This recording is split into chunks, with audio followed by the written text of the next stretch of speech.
እንደምን አላችሁ ተመልካቾቻችን።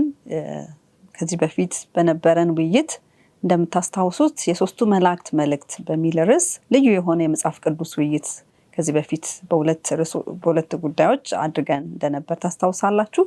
ጥሩ ጊዜ እንደነበረንም እናስታውሳለን ሁላችንም። እግዚአብሔርን እጅግ አድርገን እናመሰግናለን። ዛሬ ደግሞ በሶስተኛው ርዕሳችን ተመልሰን መተናል። ከዛ በፊት ግን ውይይታችን ከመጀመራችን በፊት አብረውኝ በዚህ በውይይት የሚሳተፉትን የእግዚአብሔር አገልጋዮችን ላስተዋውቃችሁ እወዳለሁ። እንግዲህ በግራ በኩል ሲጀምር ወንድማችን ዶክተር አይጠገብ ይገኛል። ከዛም ቀጥሎ ፓስተር ተስፋዬ በመሃላችን ይገኛል። እንዲሁም ደግሞ ወንድማችን ፓስተር ዶክተር ተመስገን በመካከላችን ይገኛል። እንግዲህ እኔም ማዋያችሁ ትህትና እባላለሁ። እንግዲህ ውይይታችንን ከመጀመራችን በፊት በጸሎት እንጀምራለን። ጸሎት የሚያደርጉልን ዛሬ በመሃላችን የሚገኙት ፓስተር ተስፋ ይሆናሉ። ራሶቻችንን ዝቅ አድርገን በያለንበት አብረን እንድንጸልይ እንጋብዛችኋለን። እንጸልይ። በዘላለማዊ ፍቅር የወደድከን የእስራኤል ጌታ እግዚአብሔር አምላክ ሁላችንንም በቸርነት በበጎነት በምሕረት ጠብቀህ ጌታ ሆይ በዚህ ሰዓት ባንተ ፊት ሆነን ባንተ ቃል እግዚአብሔር ሆይ አብረን እንድንሆን እድሉን ስለሰጠህን ደግሞ በቃል በረከት ልትገናኘን ፈቃድ ስለሆነ እግዚአብሔር ሆይ ሕዝብንም ደግሞ በቃል በረከት ልትገናኝ ሐሳብ ስለሆነ ይህችንም ሰዓት ከቸርነት የተነሳ ስላገኘናት እናመሰግናለን። እግዚአብሔር አምላክ ሆይ እነሆ በመካከላችን በመገኘት በመንፈስህ ምሪት ቃልህን እግዚአብሔር ሆይ እንድትገልጽልን የምናጠናው የምንወያይበት ቃል መንፈስ ቅዱስ እየመራን እንዲሆን እግዚአብሔር ሆይ የሁላችንንም ሐሳብ ከቃልህ የተነሳ እነሆ በመንፈስ ቅዱስ ቁጥጥር ስር ሆኖ ጌታ ሆይ የምንወያይበት ሰዓት እንዲሆን እግዚአብሔር አምላክ ምንም ነገር ከስጋ የሚያመልጥ ነገርና የሚወጣ ነገር እንዳይኖር ነገር ግን በእግዚአብሔር መንፈስ ምሪትና ቁጥጥር ስር ቃልህን የምናጠናበት ሰዓት እንዲሆንልን ፈቃድ ይሁን።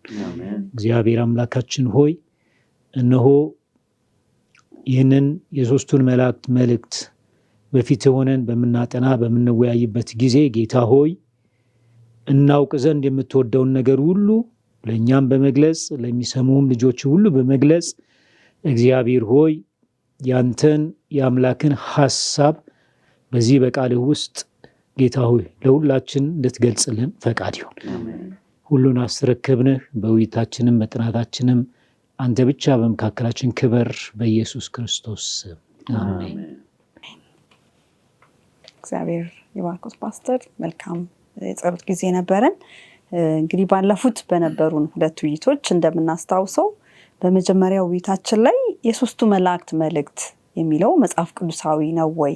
ምክንያቱም ብዙ ጊዜ ሲነገር ስለምንሰማ ይሄ መጽሐፍ ቅዱስ ውስጥ ይገኛል ወይ? የት ይገኛል? ምንድነው ዋናውስ መልእክት የሚለውን ተወያይተን ነበረ እና እንደምናስታውሰው ይሄ መጽሐፍ ቅዱስ ውስጥ የሚገኝ ሐሳብ እንደሆነ የሚገኘው ደግሞ በመጨረሻው መጽሐፍ ቅዱስ ክፍል በራዕይ መጽሐፍ ምዕራፍ 14 ከቁጥር 6 ጀምሮ እስከ 12 ባሉት ክፍል እንደሚገኝ አይተን ነበር።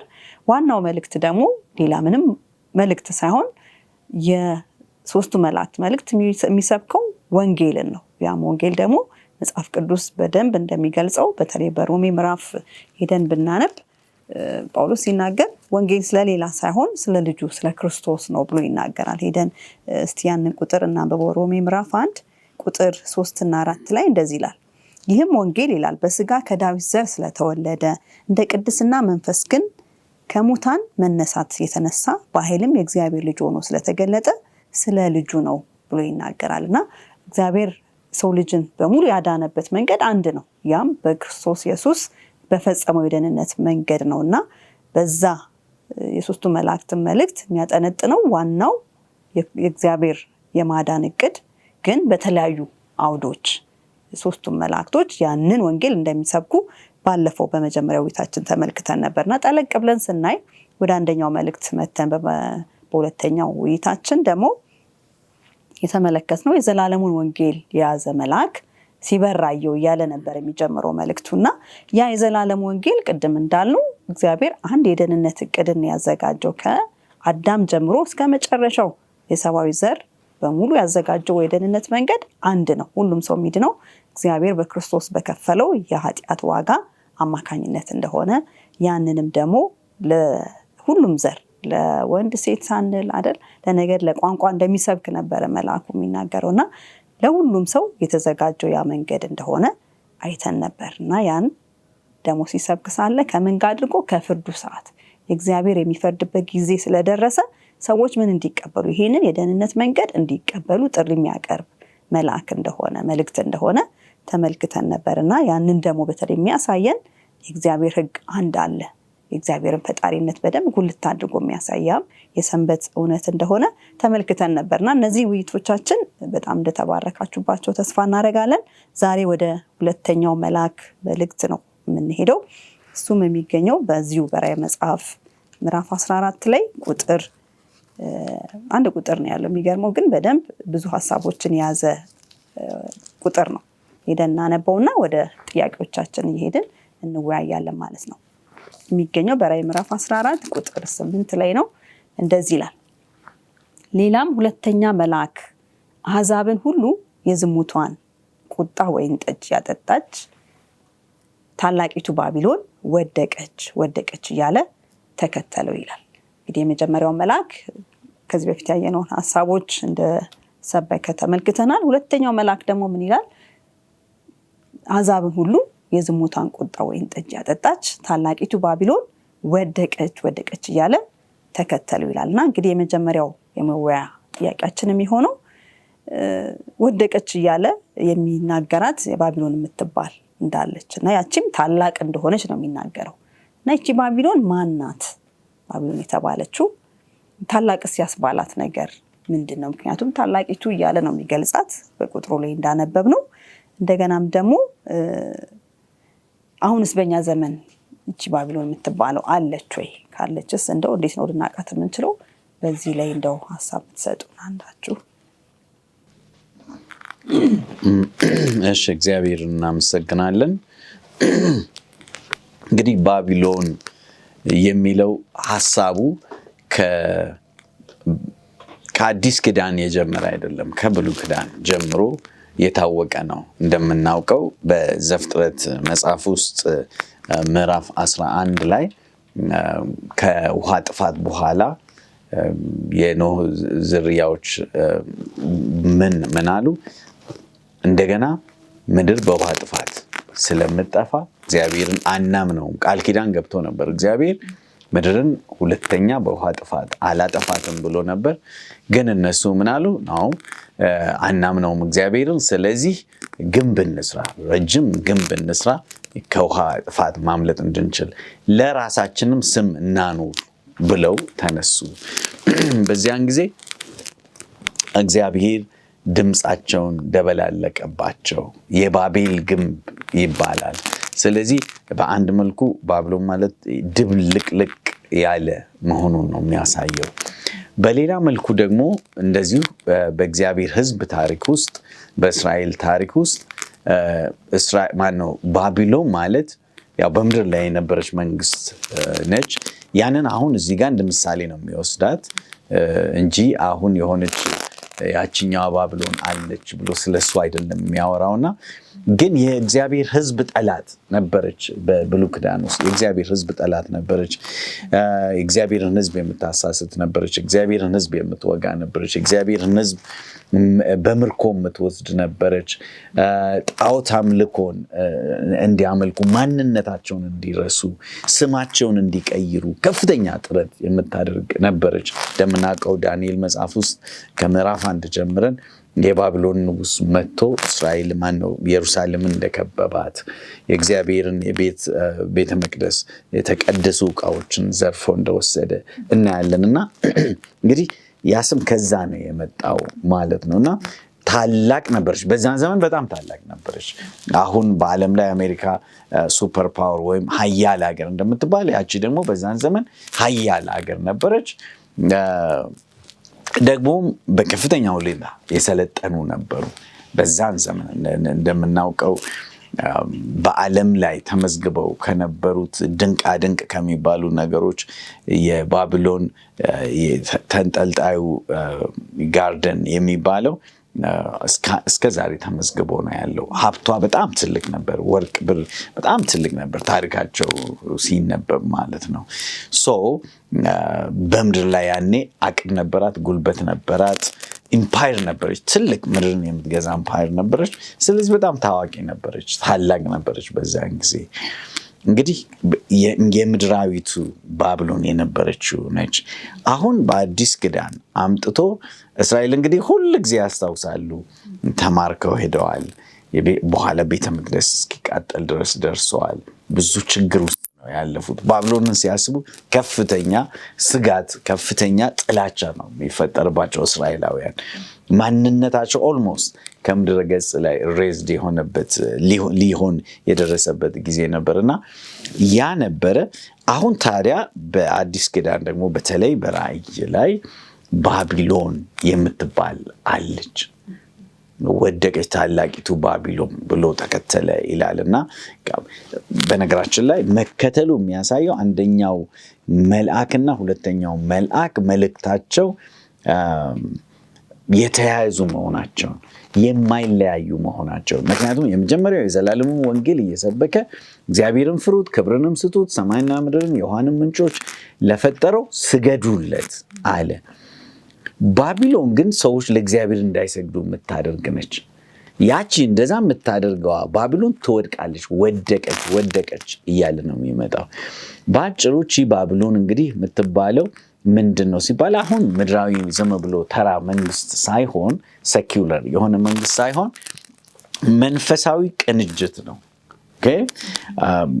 በሰይጣን ኃይል የሚመራ በተለይ ሃይማኖታዊ መልክ የያዘ እንደዚሁም የመንግስትንም ኃይል የሚጠቀም እንደዚህ በዚህ መልኩ የሚሰራ ግን በእግዚአብሔር ላይ በማመጽ የሚሰራ በእግዚአብሔር ሕግ ላይ በእግዚአብሔር ወንጌል ላይ በእግዚአብሔር እውነተኛ ወንጌል ላይ የሚያምጽ ስርዓት ነው የሚል ነው ለማለት የሚፈልገው ነው። ሲስተላን የሚጨምሩት ካለ አመሰግናለሁ። ታሪካዊው ላይ ትንሽ ለመጨመር ነው። ታሪካዊ ባቢሎን ላይ መጀመሪያ እንግዲህ ባቢሎንን ቃሉን ትርጉም ፓስተር እንደገለጸው ነው። በአሦራውያን ደግሞ አገላለጽ የቃሉ ትርጉም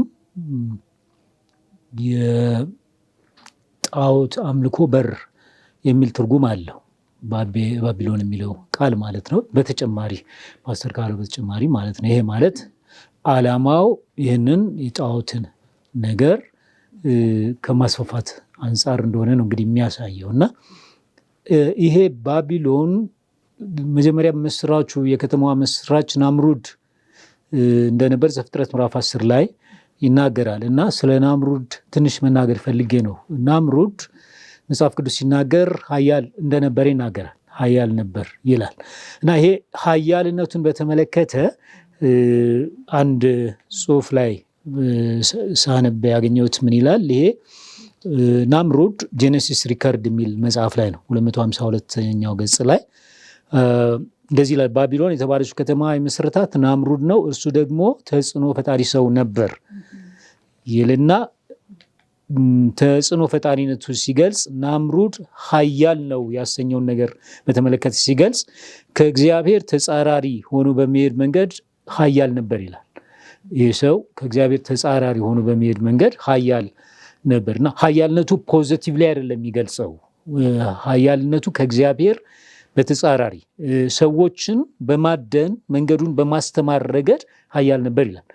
ስለዚህ ይሄ ሰው ሰዎችን ያደነ የእሱን መንገድ እንዲከተሉ ከእግዚአብሔር ተጻራሪ በሆነ መንገድ እንዲሄዱ በማድረግ ረገድ ኃያል ነበር እና የስሙንም ትርጉም ሲናገሩ እናምጻለን የሚል ነው ይላሉና እንግዲህ በማሳመጽ ረገድ ኃያል ነበር። ሰዎች ከእግዚአብሔር እንዲርቁ በማሳመጽ ረገድ ኃያል ሰው ነበርና ይሄ ሰው ነው እንግዲህ ሰዎች ቃል ኪዳናቸውን እንዲረሱ ያደረጋቸው። ሰዎችን ወደ ሰናዖር ሄደው ፓስተር እንዳለው ግንብ እንዲገነቡ በማድረግ ረገድ ቃል ኪዳን እንዲረሱ ያደረጋቸው ይሄ ሰው ነው እና አንድ መጽሐፍ ላይ ፓትሪያርክስ ኤንድ ፕሮፊትስ በሚል መጽሐፍ ላይ እንደዚህ ተብሎ ተጽፏል።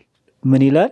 በሰናዖር ሜዳ ይኖሩ የነበሩ ነዋሪዎች እግዚአብሔር ምድርን በውሃ እንደማያጠፋ የገባውን ቃል ኪዳን ረስተው ነበር፣ አላመኑትም ነበር። እነዚህ ሰዎች በምን ምክንያት? ናምሩድ ወደዛ ሲወስዳቸው ይህንን ቃል በሚያስረሳ መንገድ ይዟቸው ስለሄደ እና ያቺ እዛ ሄደው ሰናዖር ሄደው ባቢሎንን ለመመስረት ሲያስቡ ያስረሳቸው በመሆኑ ምክንያት ነበር ይላል። ሌሎችም ደግሞ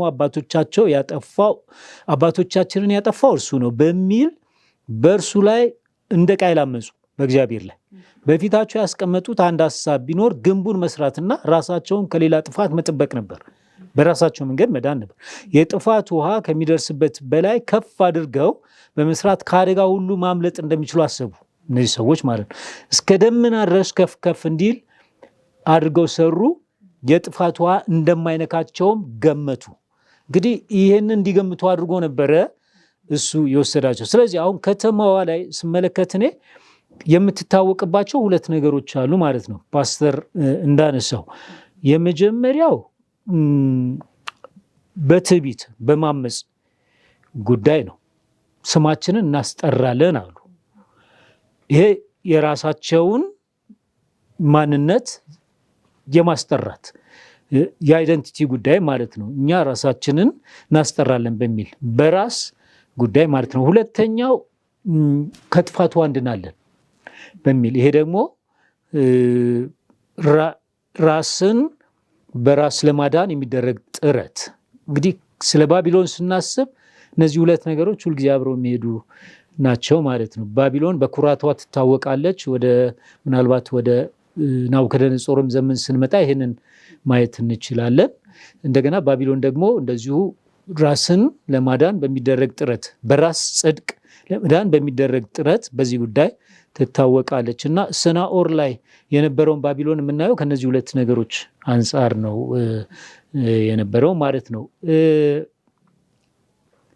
እንግዲህ ባቢሎን ማናት የሚለውን በዚህ መንገድ ካየን አንዲት ነጥብ ልጨምር እና ከዛ በኋላ ሌላ እድል ስጥ።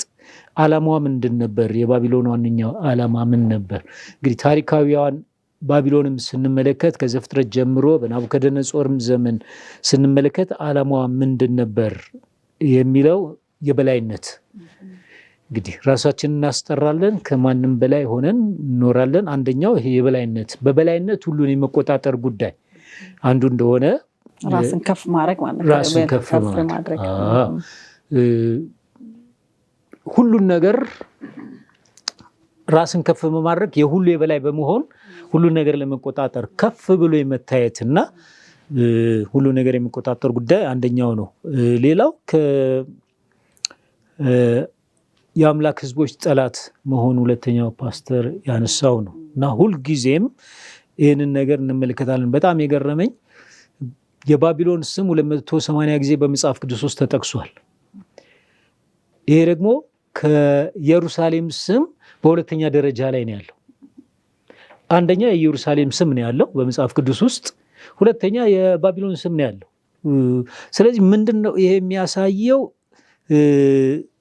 በጣም በመገዳደር የእግዚአብሔርን ሕዝብ በመገዳደር በመከታተል የሚሄድ ጉዳይን ነው የሚያሳየው። በጣም ብዙ ጊዜ መጠቀሷ እና እንግዲህ ይሄ ነው ዓላማው የእግዚአብሔርን ሕዝብ በጠላትነት መከታተል እና የማጥቃትም ዓላማ እንዳለ እንመለከታለን እና ባቢሎንም በዚህ ነው ማለት ነው። ስለዚህ በቀላል የምናየው ጉዳይ አይደለም ማለት ነው የባቢሎን ጉዳይ። በጣም የሚገርም ነው። ስለዚህ የሚጨምሩት ካለው ፓስተር። እንግዲህ በደንብ ተብራርተዋል። ባቢሎን የሚጀምረው ዘፍጥረት ውስጥ ነው፣ የሚያልቀው ራዕይ ውስጥ ነው። በጣም ነው የሚገርመው። ከመጀመሪያው ጀምሮ እስከ መጨረሻው ድረስ ባቢሎን አለ። ኢየሩሳሌም የሚለውንም ስትመለከቱ የሚጀምረው ዘፍጥረት ነው፣ የሚያልቀው ራዕይ ነው እነዚህ ሁለቱ በጣም ባላንጣዎች ሆነው እስከ መጀመሪያ ከዘፍጥረት ጀምሮ እስከ መጨረሻ ኢየሩሳሌም የጽድቅ ከተማ ነው የምትባለው፣ የእግዚአብሔር ከተማ። ባቢሎን ደግሞ የአመፅ ከተማ ነው። በማን ላይ? በእግዚአብሔር ላይ የምታምፅ ከተማ ነው። ስለዚህ ከጅምሮ ጀምሮ አመፅን ነው የምታስፋፋው።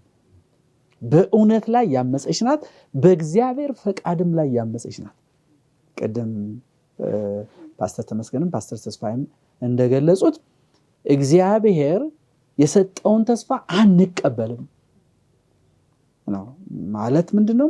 እግዚአብሔር ያቀረበውን የመዳን መንገድ አንቀበልም። ታዲያስ እኛ ራሳችን ለመዳናችን እንሰራለን፣ የራሳችንን መንገድ እናመጣለን። በዛ አይነት መንገድ ነው። በዛም ደግሞ የመጨረሻው ማሳረጊያ ነጥቡ ምንድነው? በቃ ታላቆች እንሆናለን። እና ምን ታላቅ እንሆናለን የሚለው አባባል በደንብ ሊታሰበት ይገባል። ምንድነው ታላቅ እንሆናለን? ምድርን እንቆጣጠራለን። በዚህ በእኛ በራሳችን በምንሰራው ስራ በምናደርገው ነገር በቃ ዓለምን እንቆጣጠራለን። የባቢሎን ጥረት ዓለምን ከእግዚአብሔር ቁጥጥር ውጭ ማውጣት ከመጀመሪያ ጀምሮ እና ትልቁ ይሄ ነው።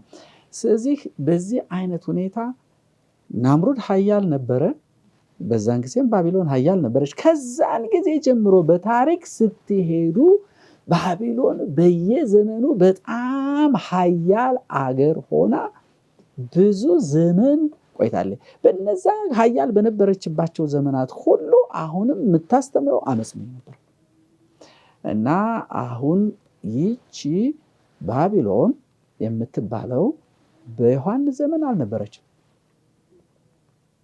ግን መጽሐፍ ቅዱስ ውስጥ ስንመለከት አንደኛ ጴጥሮስ ውስጥ የሚናገረው ነገር አለ። 3:15 ማነው 5:13 ይቅርታ 5:13 ላይ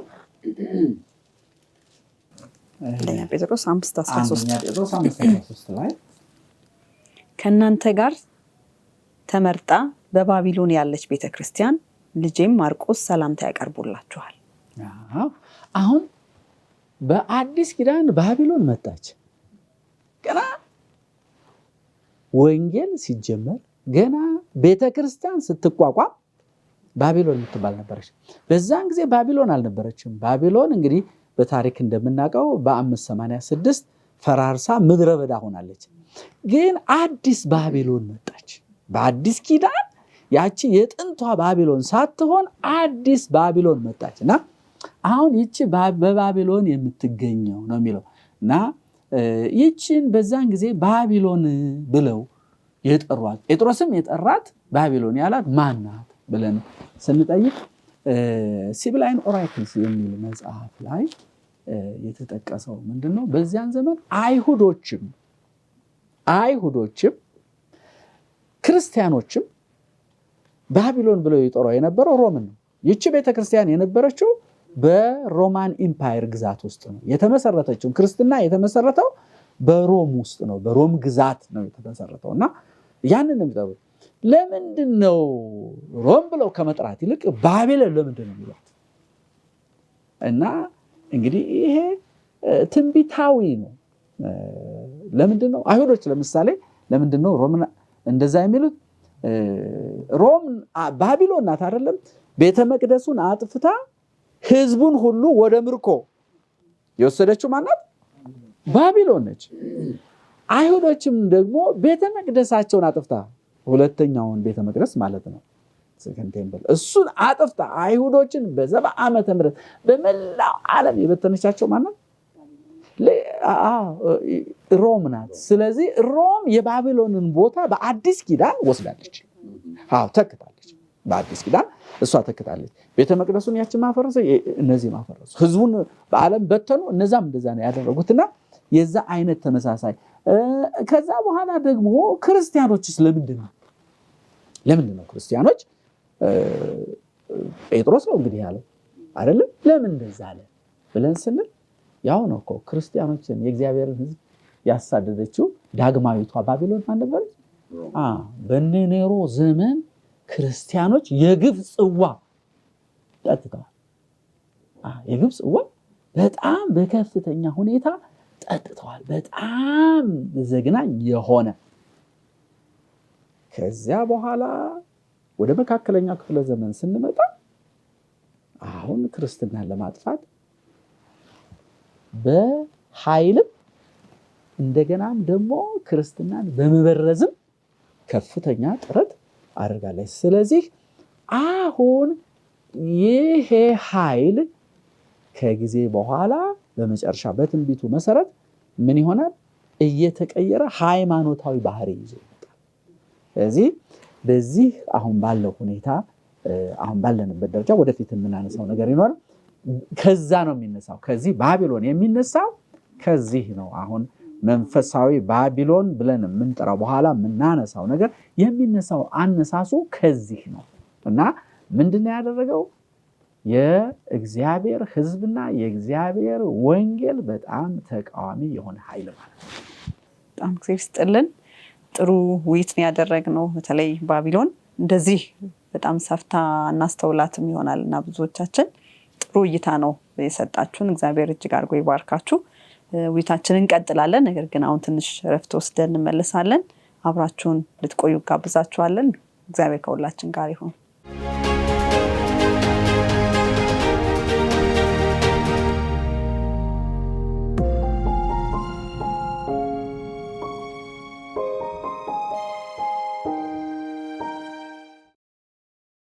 ተመልካቾቻችን ከረፍት ተመልሰናል።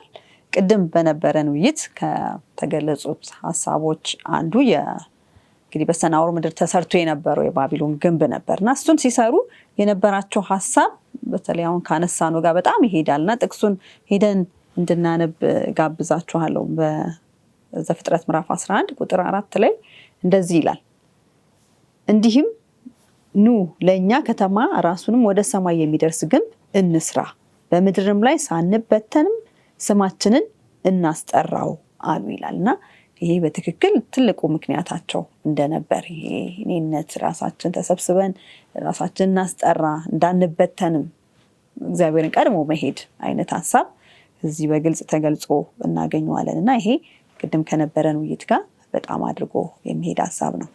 ስለዚህ አሁን ወደሚቀጥሉ ጥያቄ ወይም ውይይታችን ስንሄድ እንግዲህ ምንድነው የሚለው ጥቅሱ? በዛ ቅድም ባየነው በራዕይ ምዕራፍ 14 ላይ የሁለተኛው መልአክ ሲናገር እንግዲህ ታላቅ ነበረች ያቺ ባቢሎን ማን እንደሆነች አይተናታል። አሁን ወደቀች ይላልና እንግዲህ ባቢሎን ወደቀች ማለት ምን ማለት ነው? እንግዲህ እንዲህ ትልቅ የነበረች ከሆነ መንፈሳዊም እይታ ካየን ምን ማለት ነው? ከታሪክም አንፃር ከመንፈሳዊም አንፃር የባቢሎን ውድቀት ምንድን ነው የሚያሳየን? ጥሩ እንግዲህ ባቢሎን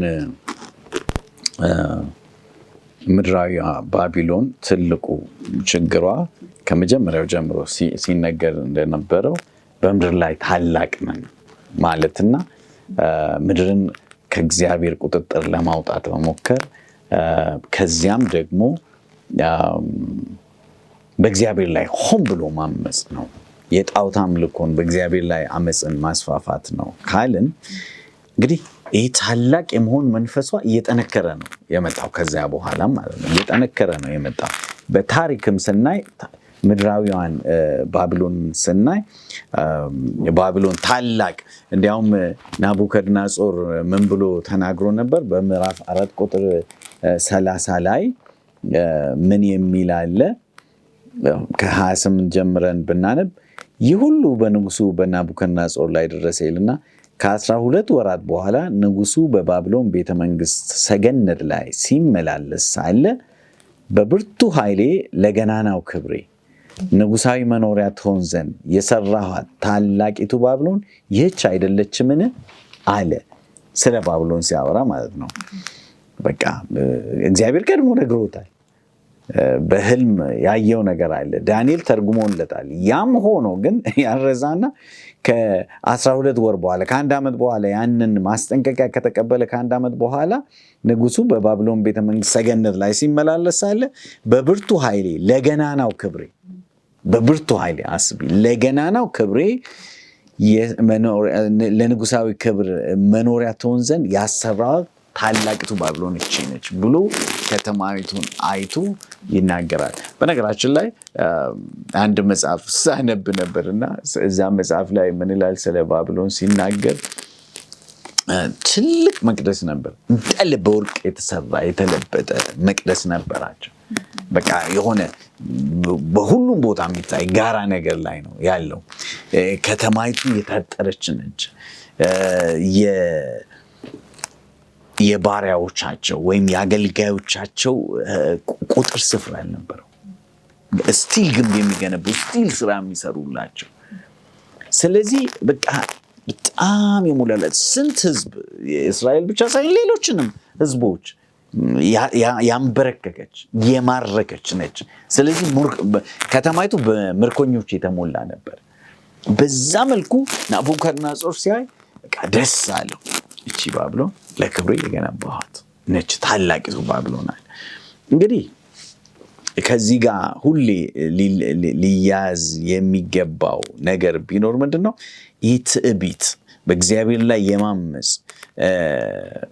እኔ እንዲህ ነኝ የማለት፣ እኔ ታላቅ ነኝ የሚለው ሐሳብ የመጣው ከሉሲፈር ነው፣ ከሰይጣን ከራሱ ነው። ኢሳይያስ ምዕራፍ 14 ላይ ያንን ሐሳብ እናገኛለን እና እሱን ቶሎ ብለን ብናነብ ደስ ይለኛል። ቁጥር 12 አንብቢልን እስቲ። የኢሳይያስ ምዕራፍ 14 ቁጥር 12 እንደዚህ ይላል። አንተ የንጋት ልጅ አጥቢያ ኮከብ ሆይ እንዴት ከሰማይ ወደቅህ? አሕዛብንም ያዋረድህ አንተ ሆይ እንዴት እስከ ምድር ድረስ ተቆረጥክ? አንተ በልብህ ወደ ሰማይ አርጋለሁ፣ ዙፋኔንም ከእግዚአብሔር ከዋክብት በላይ ከፍ ከፍ አደርጋለሁ። በሰሜን ዳርቻም በመሰብሰቢያ ተራራ ላይ እቀመጣለሁ፣ ከደመናዎችም ከፍታ በላይ አርጋለሁ፣ በልዑልም እመሰላለሁ አልክ። ነገር ግን ወደ ሲኦል ወደ ጉድጓዱም ጥልቅ ትወርዳለህ። ስለ ሉሲፈር ነው ይህን የሚያወራው። ስለዚህ አንተ የንጋት ልጅ ኮከብ ሆይ፣ በጣም የተዋጣለት መልአክ እንደነበረ ይታወቃል። እንዴት ከሰማይ ወደቀ? እንዴትስ ወደ ምድር ተጣለ? በልብህ ምን አልክ? ወደ ሰማይ አርጋለሁ፣ ዙፋኔንም ከእግዚአብሔር ከዋክብት በላይ አደርጋለሁ፣ በተራራው መሰብሰቢያ እቀመጣለሁ፣ ከሁሉም በላይ ሆናለሁ፣ ከደመናዎችም ከፍታ በላይ አርጋለሁ፣ ራሴን እንደ ልዑል አደርጋለሁ፣ እንደ እግዚአብሔር ሆናለሁ ነበር ያለው ሉሲፈር። ያ ነው የጣለው። ስለዚህ ወደ ምድር ተጣል ይላል እግዚአብሔር ቃል ሲናገር በያዕቆብ መጽሐፍ ውስጥ ምዕራፍ 4 ቁጥር 4 ላይ እግዚአብሔር ትዕቢተኛውን ይቃወማል ይላል፣ ለትሑታን ግን ጸጋን ይሰጣል ይላል የእግዚአብሔር ቃል። ሁል ጊዜም መጽሐፍ ቅዱስ በሌላ ቦታ ደግሞ ሲናገር በምሳሌ ውስጥ ትዕቢት ምን ትቀድማለች ይላል? ውድቀትን ትቀድማለች ይላል። ሉሲፈር ታበይ፣ ወደ ዲያብሎስነት ተቀየረ፣ ወደቀ፣ እስከ ዛሬ በምድር ላይ አለ። ስለዚህ ያንን ሐሳብ በባቢሎን ውስጥ ያሰረጸው፣ በእግዚአብሔር ላይ የማመፅን ሐሳብ ያሰረጸው እሱ ራሱ ነው ማለት ነው። ያንን ነው ሪፍሌክት የሚያደርገው የሚያንጸባርቀው። ናቡከደነፆርም የባቢሎን ንጉሥ የነበረው፣ የምድሪቱን የባቢሎን ንጉሥ የነበረው እኔ ነኝ እንደዚህ ያለው። አንዱ መታወቅ ያለበት ምንድነው? ባቢሎን እንግዲህ የእግዚአብሔርን ሕዝብ ቤተ መቅደሱንም ዘርፈው የእግዚአብሔርንም ሕዝብ ማርከው ወደ ባቢሎን ወስደው ነገስታቶቻቸውን አዋርደዋል። የእግዚአብሔርን ሕዝብ አዋርደዋል። እነ ዳንኤልን ብትወስዱ ዳንኤልን፣ ሲድራቅን፣ ሚሳቅን፣ አብደናጎን እዛው ስማቸውን እንዲቀይሩ ነው ያደርጉት። ማንነታቸውን እንዲረሱ በአማልክቶቻቸው ስም በጣዖቶቻቸው ስም ነው ስም ያወጡላቸው። ከዚያ በኋላ ደግሞ ከእግዚአብሔር ቤት የተወሰዱ ቅዱስ ዕቃዎች ነበሩ። ያንን ምዕራፍ 5 ላይ ደግሞ ምንድነው የምንመለከተው? አምጡት ሲጠጣ ንጉሱ በቃ ግብር አዘጋጅቶ ኑ እንብላ እንጠጣ አለና ሰዎችን ጋበዘ። ከዚያ ጠጥቶ ሰክሮ ባለበት ጊዜ ምን አለ ይላል? አምጡ የእግዚአብሔርን ከባቢሎን ያመጣነውን አባቴ የማረከውን የቤተ መቅደሱን ዕቃዎች፣ ወርቁንም ብሩንም ዋንጫዎችን አምጡ እንጠጣበት። ኧረ ቅዱስ ዕቃ ነው። ኖ የምን ቅዱስ ዕቃ? የአይሁድ የዕብራውያን አምላክ ቤተ መቅደስ የተቀደሰ ዕቃ ነው። ተዉት። እሱ ከኛ አምላክ ይበልጣል እንዴ? ቢበልጥ ኖሮ ለምን ህዝቡን አድንም ነበር? ስለዚህ ፎርጌት እርሱት። እሱን አምጡ እንጠጣበት፣ እስኪ የሚመጣውን እናያለን ብሎ አመጡ። መጠጣት ጀመረ። እንደሚታወቀው ወዲያው ምን ሆነ ይላል የእግዚአብሔር ቃል ሲናገር በዳንኤል ምዕራፍ 5 ላይ ከቁጥር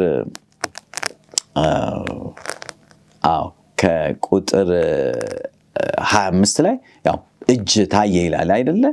ቁጥር 5 ላይ በድንገትም የሰው እጅ ጣቶች ታዩ፣ በቤተ መንግስቱ ውስጥም በመቅረዙ ትይዩ ባለው ግድግዳ ልስን ላይ ጻፉ።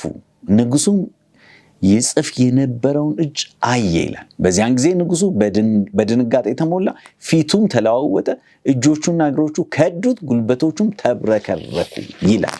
በጣም ደነገጠ። ስለዚህ ወዲያው ምን ተባለ? ቶሎ ጥሩ። ምንድነው ጽሁፉ የሚለው? በጣም እኮ ነው የሚገርመው። ጽሁፉ የሚለውን እንኳን መረዳት አይችሉም። ስለዚህ ቶሎ በሉ ጠቢባን ይምጡ፣ ኮከብ ቆጣሪዎች ይምጡ። የባቢሎን ጠቢባን በሙሉ ተጠሩ፣ መጡ።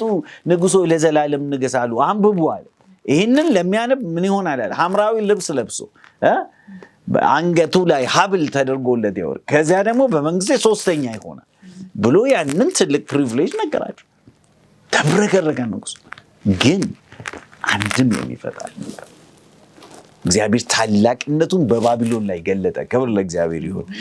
በባቢሎን ላይ በዛ መልኩ ዳንኤል ነው መጥቶ ያነበበውና ከቁጥር 25 ጀምሮ እስከ 30 ያለውን አነባለሁ። የተጻፈውም ጽሕፈት ማኔ ተቀል ፋሬስ ይላል። የቃሉም ትርጉም ይህ ነው ይላል። ዳንኤል ነው እንደዛ የሚለው። ማኔ ማለት እግዚአብሔር የመንግስትን ዘመን ቆጠረው ወደ ፍጻሜም አደረሰው ማለት ነው። ተቄል ማለት በሚዛን ተመዘንህ ቀለህ ተገኘህ ማለት ነው። ፋሬስ ማለት ደግሞ መንግስት ተከፈለ፣ ለሜዶዋንና ለፋሪስ ሰዎች ተሰጠ ማለት ነው። ከዚያ በኋላ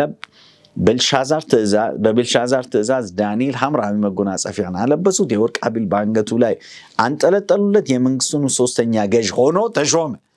በዚያኑ ሌሊት የባቢሎን ንጉስ ቤልሻዛር ተገደለ። የ62 ዓመት ዕድሜ የነበረው ሜዶናዊው ዳሪዮስም መንግስቱን ወሰደ ይላል። ባቢሎን ከትዕቢቷ የተነሳ ምድሪቷ ባቢሎን ማለት ነው በዚህ መልኩ ወደቀች። በተለያየ መጽሐፍ ቅዱስ ክፍል እግዚአብሔር ባቢሎን ይበቀላታል ይላል።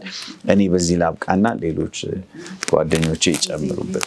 ታሪካዊ ባቢሎን ወዳደቋ ይህን ይመስላል ማለት ነው። ይህን ይመስል ነበር መነሻዋ እንግዲህ ለውደቀቷ ከናቡከደነጾር እንደተመለከት ነው። እቺ እንግዲህ ከተማ ለግርማዊ ክብር ያሰራዋት አይደለም ወይ ያለ ራሱን ከፍ ያደረገበት ሁኔታ እንዳለ፣ ከዛ ደግሞ እሱን ያልተማረው ደግሞ ቤልሻዛር እንዴት አድርጎ የእግዚአብሔርን የከበረ ዕቃ አምጥቶ ከነመኳንንቶቹ ሲጠጣ ራሱን ከእግዚአብሔር በላይ ለማድረግ ቅድም እንዳነበብ ነው እንደ ሉሲፌር ለማድረግ ሲሞክር የውድቀታቸው መነሻ እንደሆነ በታሪክ አየን ማለት ነው። በጣም ደስ የሚል ግሩም ውይይት ነበረን። እግዚአብሔርን እጅግ አድርገን እናመሰግናለን።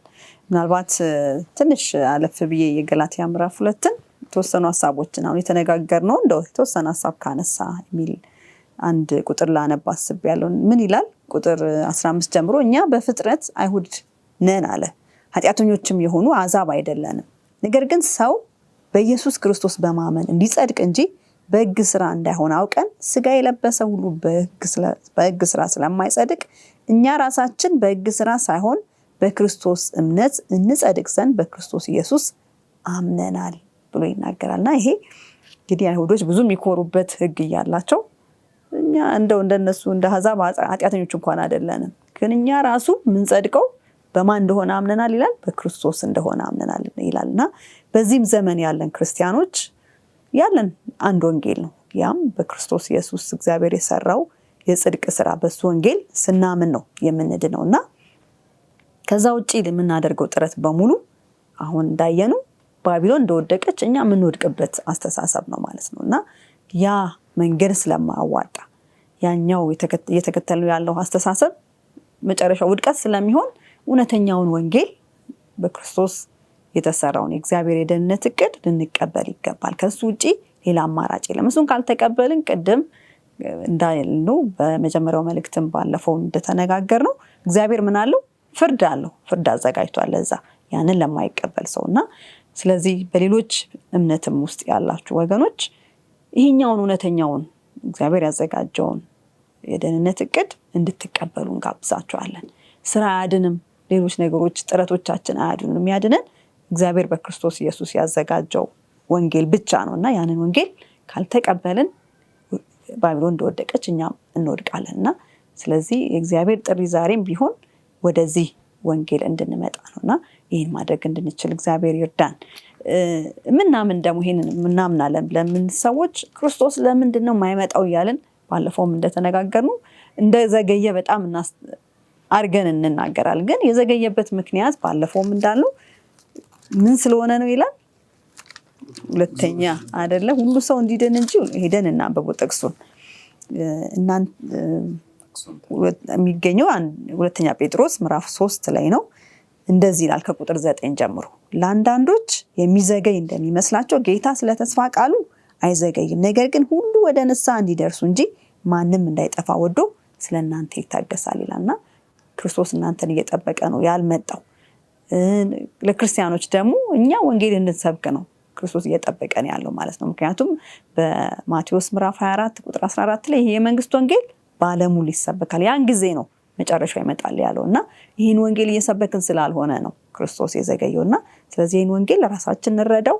ሶስቱ መላእክት መልእክት የመጨረሻ መልእክት ነው እግዚአብሔር ለኛ የሰጠን። ይሄን መልእክት እንረዳው ከዛ ለሰዎች ደግሞ እንደሚገባ እንሰብከው ይገባል ማለት ነውና እግዚአብሔር ይሄ ማድረግ እንድንችል ሁላችንም ይርዳን። አሁን በጸሎት ውይይታችንን እንጨርሳለን። ከፓስተር ተመስገን ጋር ጸሎት አድርገን እንጨርሳለን። ፍጹምና ጻድቅ የሆንከው በማይለወጥ ፍቅር ከአእምሮ በሚያልፍ ፍቅር የወደድከን አባታችን እግዚአብሔር በሰማይ በምድር ክብርና ውዳሴ እናቀርብልሃለን። ተመስገን፣ ስለ ቃልህ ተመስገን። ጌታ ሆይ ከባቢሎን ውጡ ብለህናል። ባቢሎን ትወድቃለች፣ ከእውነት ትለያለች፣ ተለይታለችም። ስለዚህ ውጡ ከሷ ብለህናል። ጌታ ሆይ ያን የዘላለምን ወንጌል በልባችን ይዘን ኖረንበት ተቀይረንበት ለስምህ ክብር ኖረንበት እንድናልፍ ጸጋህ ይብዛልን። ስለተናገርከን ቃል ተመስገን። የሰሙት ሁሉ በክርስቶስ ኢየሱስ ስም ይባረኩ። እውነትህን የበለጠ ለሕዝብ ግለጥልን በጌታ በኢየሱስ ስም አሜን።